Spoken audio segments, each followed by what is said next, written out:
Saudara, yang dibutuhkan sekarang ini sekolah yang bukan hanya memenuhi pikiran siswa dengan ilmu pengetahuan, sains, dan nilai-nilai akademis. Tetapi sekolah yang mempersiapkan siswa-siswinya menjadi manusia Allah, man of God, yang suatu hari kalau mereka menjadi insinyur, dokter, pengacara, pendidik, pengusaha, dan lain sebagainya, menjadi orang-orang yang melayani Tuhan, melebarkan kerajaan Allah di bidangnya. Dibutuhkan sekolah yang mempersiapkan siswa-siswinya menjadi manusia yang bisa dipercayai Tuhan untuk melanjutkan karya Kristus di dunia ini sebelum dunia ini berakhir. Ekumene Christian High School menjawab.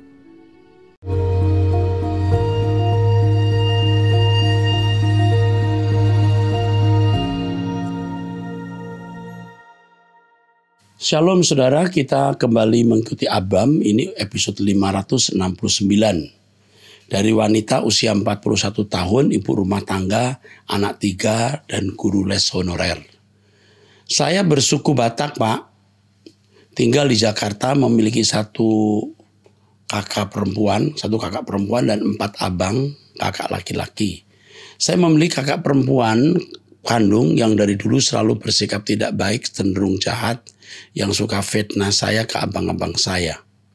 Dari kecil saya tidak pernah merasa punya kakak yang mengayomi saya secara mengayomi saya. Kami hanya 2 perempuan yang harusnya kami kompak. Tahun 2000 saya melanggar adat menikah satu marga. Sejak saat itu kakak saya merasa dirinya tidak pernah buat kesalahan di keluarga dan bisa dibilang dia sangat dipedulikan abang-abang saya. Singkat cerita, sampai saat ini pun abang-abang saya selalu mempercayai kemunafikan dia yang merasa dia anak baik. Saya jahat karena kesalahan saya di tahun 2000. Saya seperti terbuang karena sikap abang-abang saya yang tidak bijak. Bahkan mereka punya grup keluarga di mana nama saya tidak ada. Yang lebih jahatnya lagi, sejak papa meninggal tahun 2017 dan papa memberikan sedikit warisan ke saya, tidak jarang saya dibatasi ketemu mama yang stroke. Bila kakak saya lagi kumat jahatnya, terlebih lagi dia nggak terima dengan surat wasiat dari papa yang memberikan warisan ke saya dan cucunya, anak-anak dari saya. Pertanyaan saya, salahkah saya bila saya up and down dalam menghadapi kakak saya yang jahat ini? Kadang saya gemes, terkadang saya nggak mau peduli. Begini itu. Yang pertama ya, kamu harus memandang kakak kamu itu sakit dan abang-abangmu sakit semua. Unang muruk. Kamu nggak usah marah. Jadi kamu harus memandang mereka orang-orang sakit. Kalau sehat tidak akan memperlakukan begitu. Tapi kamu jangan sampaikan kalimat ini ke mereka. Jangan berkata-kata Pak Eras, kata Amang Eras, kamu semua sakit. Enggak, jangan sampaikan. Jadi kamu tidak perlu terpengaruh oleh keadaan itu. Dan kamu masih bisa mencintai mereka dan mendoakan mereka agar mereka sadar. Sebenarnya kamu pahit. Kamu ada dendam. Ya, kamu tidak terima kenyataan ini. Dan itu merusak dirimu sendiri. Yang kamu lakukan sekarang, kamu pandang mereka sakit. Ingat ini. Kamu sehat, kamu makin membuat dirimu sehat. Tunjukkan perbuatan yang baik. Jangan menunjukkan dendam atau kebencian. Selama kau masih bisa menunjukkan kebaikan, tunjukkan. Usahakan ketemu mama, tapi kalau dilarang ya, kamu hindari dulu. Tapi suatu saat pasti kamu dicari mamamu. Ya, pegang ucapan saya. 2. Apa kata-kata papa mama saya untuk mengalah itu harus saya lakukan secara sejak saya kecil, seperti dizolimi kakak kandung saya sendiri.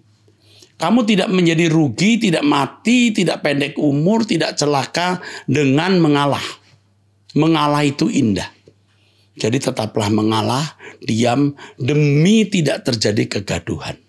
Dan kamu di pihak Tuhan. Dan kamu tidak terus-menerus dalam keadaan seperti ini. Karena Tuhan itu hakim. Tuhan akan bertindak. Tapi tentu jangan mengharapkan kecelakaan mereka. Tenang saja. Belajar bertumbuh dewasa di tengah-tengah keadaan ini. Justru keadaan ini menjadi nutrisi jiwamu. Supaya kamu menjadi anggota keluarga kerajaan surga yang baik. Ikuti saya, amang kamu. Ikuti terus suara kebenaran dan doa bersama saya. Ya, debat pasu-pasu, nah godang, yang godang-godang ya. Holong dohor aku tuho di bakasan Tuhan. Salahkah saya sakit hati dan berniat melupakan mereka untuk ketenangan hidup saya karena saat ini saya berjuang sendiri bersama suami dalam menghadapi rumah tangga. Melupakan kejahatan mereka harus, melupakan mereka tidak karena mereka adalah keluargamu. Ya, jangan kamu dendam. Ini dendam ini, kamu mau melupakan mereka, mau menghapus mereka dari ingatanmu. Tidak bisa, mereka keluargamu, nak. Kamu lupakan kejahatan mereka tapi tidak melupakan mereka. Itu baru top. Ya. Mohon Bapak Eras menjadi Bapak rohani saya yang membantu saya cari jalan Tuhan. Oke, kita akan selalu bersama-sama. Kiranya Bapak Eras mau jadi pengganti almarhum papa saya yang dulu selalu mengayomi saya. Saya belum membaca kalimat ini, saya sudah berkata aku amang kamu. Betul? Saya belum membaca kalimat ini. Nah, aku udah berkata aku amang kamu. Oke? Maju terus. Ya. Marsiajar firman debata ya, belajar terus firman Tuhan ya. Oke, dari wanita usia 57 tahun, 4 anak sudah menikah tentunya ya. Saat ini saya galau dengan anak kami yang usianya 23 tahun berkebutuhan khusus. Saat ini dia suka mengamuk. Kemarin besan kami datang ke rumah, anak kami ini mengusir besan kami. Kami merasa malu dan tidak enak hati. Bisakah anak kami mendapatkan konseling? Karena tidak mau nurut dan tidak menerima ajaran dari kami. Besar pengharapan dari Pak Eras, suami saya sifatnya keras dan tidak mau menerima saran orang lain. Baik, kami mengenal psikolog yang baik dan kami akan coba bantu. Ya kan, saudara akan dibantu. Oke. Mengenai tadi itu besan diusir itu bukan masalah besar. Ajak bicara besan, kasih beritahu anak saya memang begini, mohon maaf ya. Sekarang dari ibu usia 65 tahun sudah cerai mati, jadi suami sudah meninggal. Salam Pak Erastus, kalau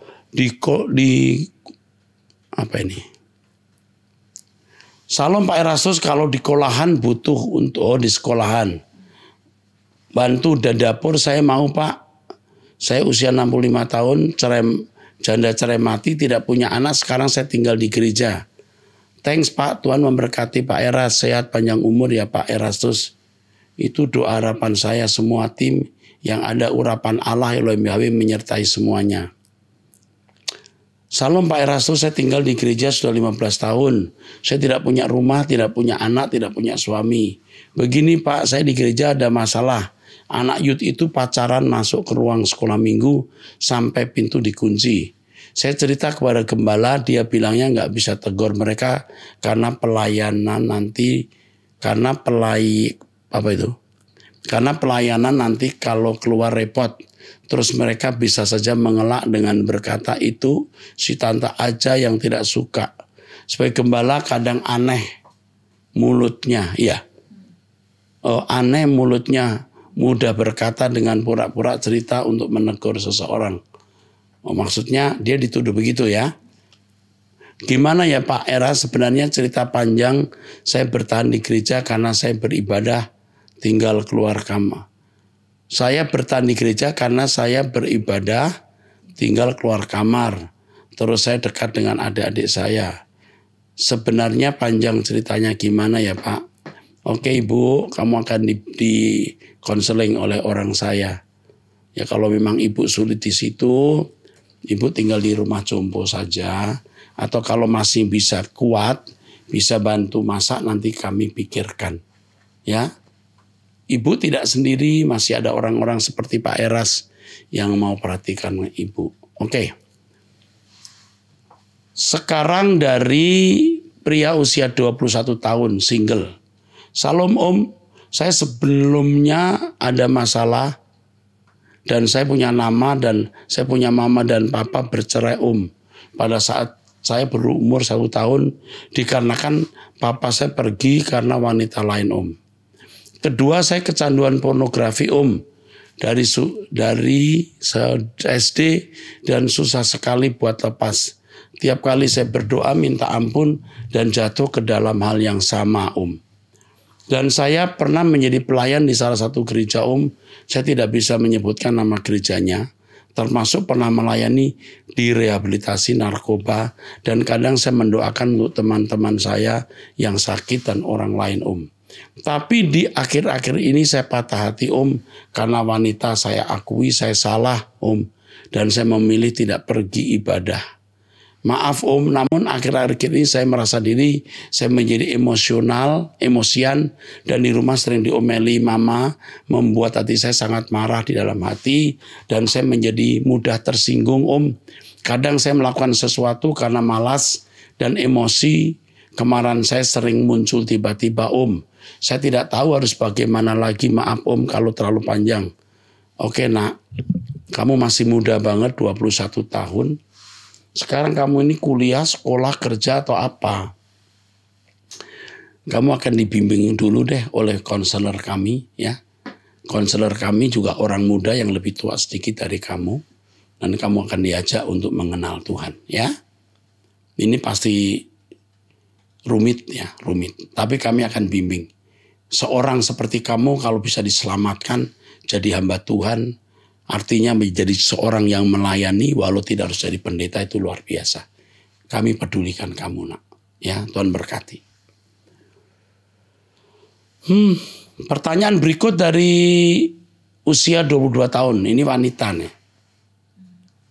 Ini namanya tidak jelas wanita atau pria. Karena membingungkannya. Apakah kita orang Kristen boleh bakar lilin di kuburan? Seharusnya tidak. Tetapi kalau dengan keluarga besar kamu harus ikut, mereka bakar lilin ya kamu ikut saja. Tapi kamu sendiri tidak perlu harus membakar lilin di kuburan. Percuma.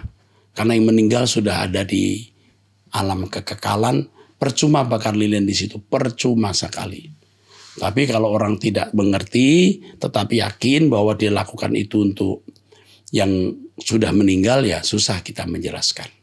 Tapi kita tidak perlu. Tidak harus bahkan. Harus tidak maksud saya. Harus tidak. Dari wanita usia 48 tahun sudah menikah. Salam Bapak Eras, doa saya Bapak sehat selalu. Agar kami bisa selalu mendengar suara kebenaran yang Bapak ajarkan.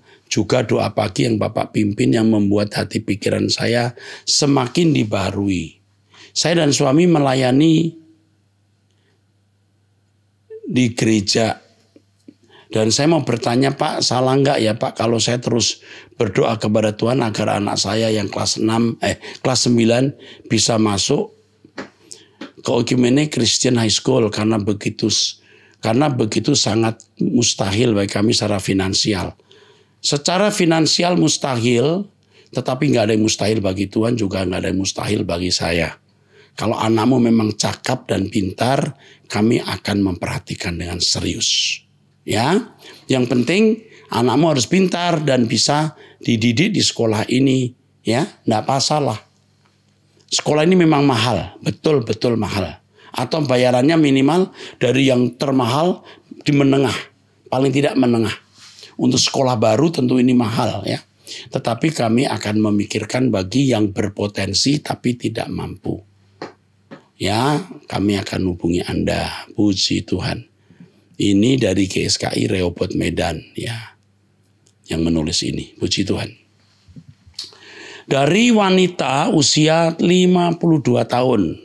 Pertanyaan tentang suap. yang banyak terjadi sekarang di masyarakat, supaya lulus ASN dalam kurung P3K harus memberi uang minimal 40 juta. Apakah hal ini menurut firman Tuhan dibenarkan? Di daerah saya, Aceh Tenggara, banyak orang-orang Kristen yang pada sogok suap dengan bayar 40 juta bisa lulus ASN. Walaupun orang tersebut nggak linear pengalaman kerjanya, ngajar di TK tapi lulusan ASN dan ditempatkan ngajarnya di SMP. Saya pertanyakan hal ini karena saya menolak memberikan uang ketika saya ditawarkan teman untuk mengurus berkas-berkas agar bisa lulus. Teman saya mengatakan bahwa NI Aceh Tenggara sudah sistemnya begitu, Bu. Kalau tidak berikan uang maka nggak bisa lulus. Semua orang-orang di daerah pada memberi. Kalau sudah ASN maka uang itu bisanya kembali lagi ke kita, Bu. Karena kalau SK kerja sudah keluar maka bisa ambil uang ke bank dan hanya potong gaji saja tiap bulan. Yang penting Ibu sudah jadi ASN, aparatur sipil negara ya. Kata orang-orang sekitar saya, tapi hati saya, mulut saya menolak. Kalau kamu punya integritas seperti ini, tetaplah pada integritas itu. Kamu tidak menjadi miskin gara-gara tidak menjadi ASN. Tetap setia ikut Tuhan, Tuhan akan memberikan jalan keluar kepadamu untuk kau bisa hidup. Bahkan bisa lebih makmur. Kamu buktikan kekudusan, kesucian itu powerful. Selamat berjuang, salut. Dari pria usia 26 tahun, pertanyaan, bagaimana bebas dari belenggu dosa dan tawanan dosa secara permanen? Ini pasti dosa sekitar seks ya. Begini ya, atau judi paling. 1. Dengarkan khotbah saya setiap hari. 2. Ikut doa dengan saya setiap hari. 3. Memiliki doa pribadi. 4. Hindari pergaulan yang salah. 5. Jangan menonton tontonan-tontonan yang tidak perlu. 6. Tadi berapa tadi? 5, 6 ya. 1, 2, 3, 4, 5, 6. Selanjutnya, punya jadwal. Ini kamu masih muda, umur 26. Punya jadwal. Bangun pagi, olahraga, kemana. Jangan beri ruangan untuk nganggur dan akhirnya kamu ngawur. Ikuti nasihat saya ini, kamu lolos dari dosa permanen itu. 1 kalimat penting ya untuk kamu yang mau berubah. Kalimat ini powerful. Apa? Ubah rutinitasmu. Ubah rutinitasmu, maka akan berubah karaktermu. Tentu rutinitas yang buruk diganti rutinitas yang baik. Tadi saya katakan buat jadwal, buat apa, dan itu tentu harus kamu penuhi. Kamu akan terhindar dari kebiasaan jahat. Ya, oke. Paling akhir saya nasihati, miliki cita-cita yang luhur.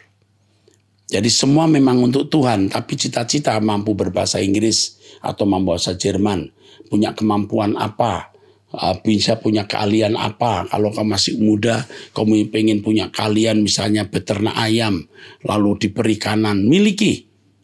Ya, oke? Jangan kau pikir bagaimana punya mobil, bagaimana bisa punya motor gede, bisa touring, enggak perlu. Kamu punya cita-cita dan kamu masih punya kesempatan. Dengan pertanyaan ini menunjukkan kamu separuh sudah sembuh. Artinya kamu punya niat untuk sembuh dan sadar kesalahanmu ini sudah separuh. Separuhnya kamu lakukan dalam perjuangan dan pasti sembuh.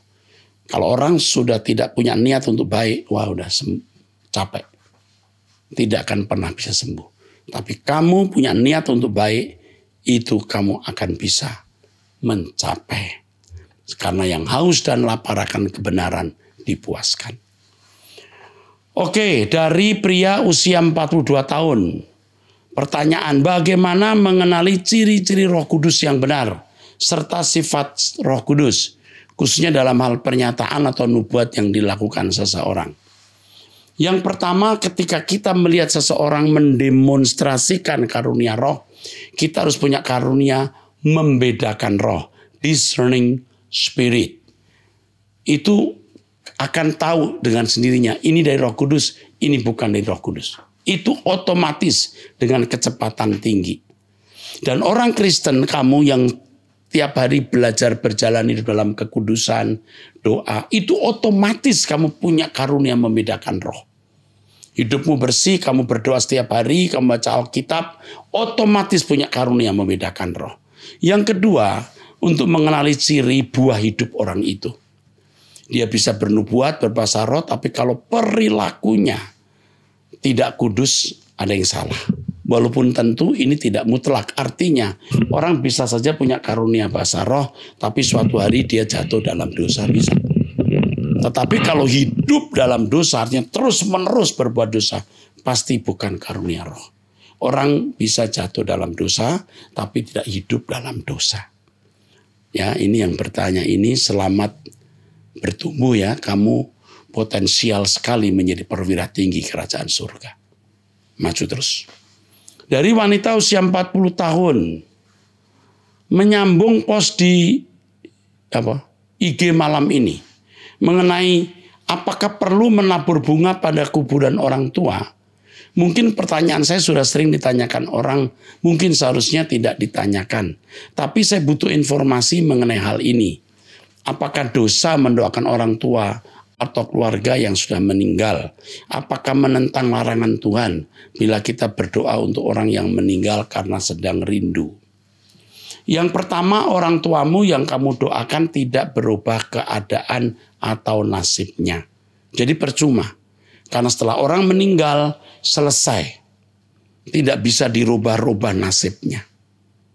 Jadi kalau orang tidak tahu, dia berdoa untuk orang meninggal, ya tidak salah mungkin. Bisa tidak dianggap salah karena tidak tahu. Tapi kalau kamu tahu, ya percuma. Kalau kamu belum dewasa, ya mungkin Tuhan mentolerir atau toleransi, ya enggak apa-apa. Tetapi kalau sudah mesti dewasa, menjadi salah dan jangan lakukan. Lalu bagaimana menabur bunga pada kuburan? Keluarga besar sering kumpul lalu pergi ke kuburan menabur bunga. Lakukan itu. Demi yang hidup, bukan demi yang meninggal. Yang meninggal itu sudah tidak cium bunga di bumi ini, dia sudah ada di kekekalan. Ya, tetapi memperbaiki kuburan orang tua itu wajib. Itu kesantunan, kearifan dari kehidupan seorang. Kearifan dari kehidupan seorang anak Allah. Supaya tidak jadi batu sandungan, jangan orang berkata, ini kuburan mamanya dibiarkan ambrol, tidak menghormati orang tua. Jadi batu sandungan kan? Perbaiki kuburan orang tua dan datang kalau bersama keluarga besar ikut menabur bunga, ikut tabur. Kalau tidak, enggak usah. Bersihkan saja rumputnya, perbaiki kuburannya demi yang masih hidup. Tuhan memberkati. Yang berikutnya, ini tidak ada identitasnya ya. Salam Pak Eras, maaf saya izin mau bertanya mengenai Allah. Allah itu roh. Roh itu wujudnya seperti apa ya Pak? Sebentar ya.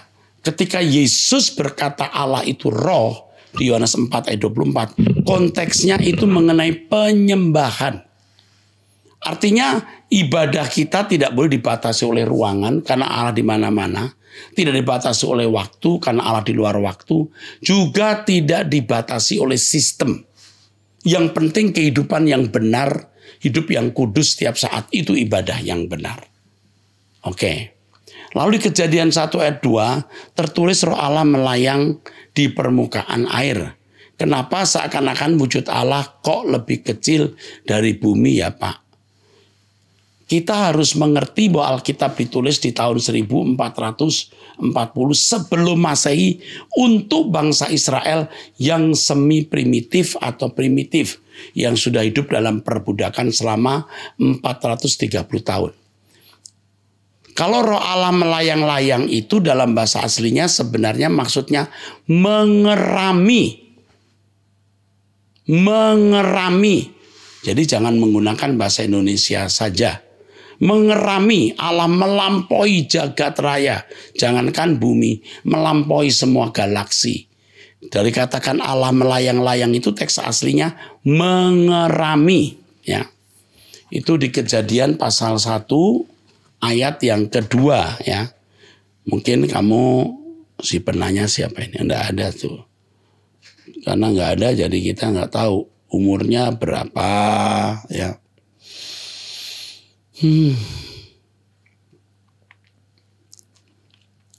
Di dalam kitab Kejadian pasal 1 ayat yang kedua ya.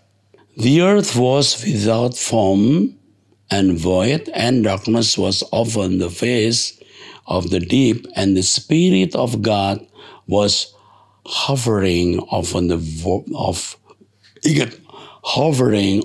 face of the waters. Ya, jadi Allah ya di sini digunakan kata hovering dari bahasa aslinya rahab.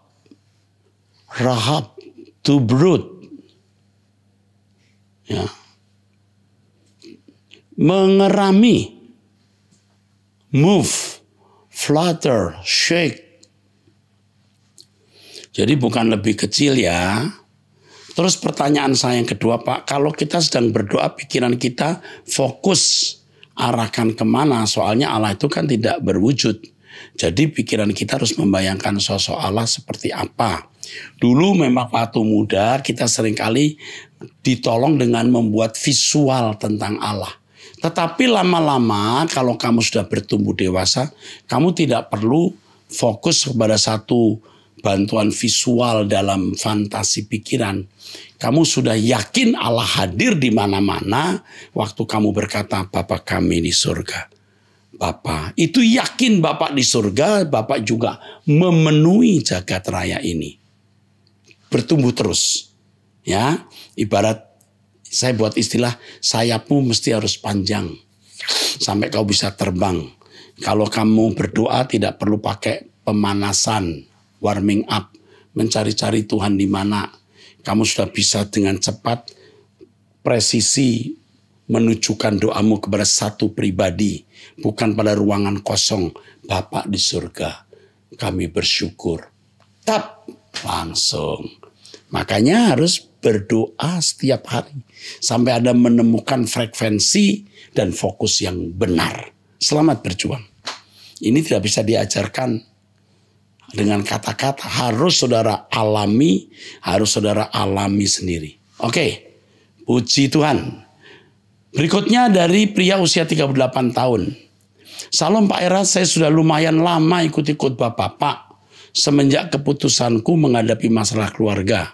Saya mau bertanya Pak, salahkah saya tidak menikah lagi karena trauma diselingkuhi? Saya sudah punya anak satu dan anak saya yang merawat. Saya sudah punya anak satu dan anak saya yang merawat. Oke.